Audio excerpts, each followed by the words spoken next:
കർണാടകയിലെ ഹംപിയിൽ Israeli യുവതിയെയും home stay നടത്തിപ്പുകാരിയെയും കൂട്ടബലാത്സംഗം ചെയ്ത കേസിൽ ഒളിവിലുള്ള പ്രതിക്കായി തെരച്ചിൽ വ്യാപകം. ഗംഗാവതിയിലെ നിർമ്മാണ തൊഴിലാളിയാണ് പ്രതി. കേസിൽ രണ്ടുപേരെ ഇന്നലെ പോലീസ് അറസ്റ്റ് ചെയ്തിരുന്നു. ശ്രീനാഥ് ചന്ദ്രൻ വിവരങ്ങളുമായി ചേരുന്നുണ്ട് മുംബൈയിൽ നിന്ന്. ശ്രീനാഥ്, വലിയ ഞെട്ടലുണ്ടാക്കുന്ന സംഭവമാണ് ഉണ്ടായത്. ഇന്നലെ പിടിയിലായവരെ ചോദ്യം ചെയ്യുന്നുണ്ട്. പ്രതിയെക്കുറിച്ച് എന്തെങ്കിലും സൂചന പോലീസിന് ലഭ്യമാകുന്നുണ്ടോ ഈ ഘട്ടത്തിൽ? ശ്രീനാഥ്, റീജിത്ത്, മൂന്നാമനായി 3 പ്രതികളാണ് ഈ കേസിലുള്ളത്. അതിൽ മൂന്നാമനായാണ് ഇപ്പോൾ തെരച്ചിൽ നടത്തുന്നത്. കഴിഞ്ഞ ദിവസം രണ്ടുപേരെ അറസ്റ്റ് ചെയ്യുകയും അവരിപ്പോൾ പോലീസ് കസ്റ്റഡിയിലുമുണ്ട്. ഈ മൂന്നാമൻ ഒരു കെട്ടിട നിർമ്മാണ തൊഴിലാളിയാണ് എന്നതാണ് പോലീസ് പറയുന്നത്. ഇയാൾ ഇപ്പോഴും ഒളിവിൽ തന്നെ. ഇയാളെ കണ്ടെത്താൻ വേണ്ടി 6 സംഘങ്ങളായി തിരിഞ്ഞ് പോലീസ് വ്യാപകമായ തെരച്ചിൽ നടത്തുന്നുമുണ്ട്. ഇപ്പോൾ ഏതെങ്കിലും തരത്തിൽ നിർണായകമായ ഒരു ലീഡിലേക്കൊന്നും പോലീസിന് എത്താൻ കഴിഞ്ഞിട്ടില്ല എന്നതാണ് മനസ്സിലാക്കുന്നത്.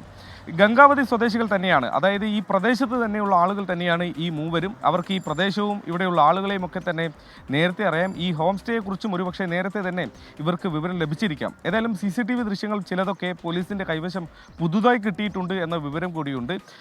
കഴിഞ്ഞ വ്യാഴാഴ്ചയാണ് ഏതാണ്ട് അർദ്ധരാത്രിയോടെ വിദേശ സഞ്ചാരികളടക്കമുള്ള 5 അംഗ സംഘത്തെ ഈ മൂവർ സംഘമെത്തി ആക്രമിക്കുന്നത്. അതിൽ ഈ സംഘത്തിലുണ്ടായിരുന്ന പുരുഷന്മാരെ ഒരു കനാലിലേക്ക് തള്ളിയിട്ടാണ് ഈ 2 സ്ത്രീകളെ, ഹോം സ്റ്റേ നടത്തിപ്പുകാരിയെയും ഇസ്രായേൽ യുവതിയെയും ഇവർ കൂട്ടബലാത്സംഗത്തിന് ഇരയാക്കിയത്. അതിനുശേഷം അവിടെ നിന്ന് കടന്നു കളഞ്ഞു. 10,000 രൂപയും ഇവർ കൊണ്ടുപോയി. ഈ വെള്ളത്തിലേക്ക്, കനാലിലേക്ക് വീണ 3 പേരിൽ ഒരാൾ ഒഡീഷ സ്വദേശി, അദ്ദേഹം മുങ്ങി മരിക്കുകയും ചെയ്തിട്ടുണ്ട്. അതുകൊണ്ട് കൊലപാതകവും കൂട്ടബലാത്സംഗവും അടക്കമുള്ള ഏറ്റവും ക്രൂരമായ കുറ്റകൃത്യങ്ങളാണ് ഇവർ ചെയ്തിട്ടുള്ളത്. ക്രൂരമായ വകുപ്പുകൾ ഇട്ടുകൊണ്ട് ഏറ്റവും പ്രധാനപ്പെട്ട വകുപ്പുകൾ ഇട്ടാണ് പോലീസ് ഇപ്പോൾ കേസെടുത്ത് അന്വേഷണം നടത്തുന്നത്.